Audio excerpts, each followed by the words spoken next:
The 7th Africities Summit was recently concluded in Johannesburg, South Africa, under the theme Shaping the Future of Africa with the People. The success of the conference is being measured according to policies and strategies that have and can be implemented. William Cobbett, Director of Cities Alliance, called for a more robust approach in addressing informal settlements in the region. He called for local government officials to work on upgrading slums as to improve people's livelihoods. Our observation is that because of the ambiguity of most national governments in Africa that haven't embraced urbanization in the way that they should, there's very often, mostly, very little forward planning. And so there is no land made available for urbanizing populations or urban growth. Services are obviously very often not provided.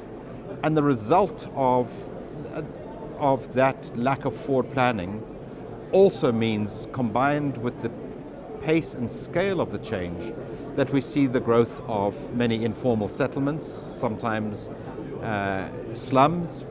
But what I can say, if I look all over Africa at the moment, most African cities are growing informally.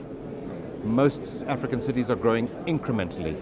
And it's conferences like this and initiatives like this ask national governments and local governments to start thinking about the city as a unit and with the strength to ultimately drive the economy. Some of the challenges in Africa are still infrastructure, Yep. electricity, Yep. water. Yes. What have been your observation? Is there a policy shift in most of these African countries that address these challenges? Not enough. Clearly, as you point out, for us, what is always the single biggest obstacle is the urban land market and the land administration.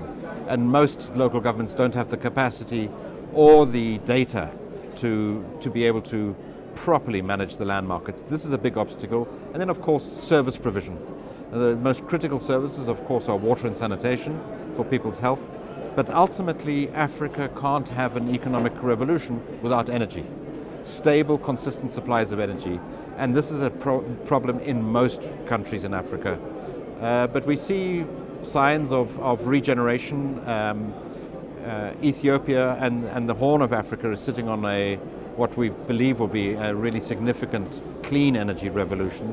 So all over Africa, there's movement.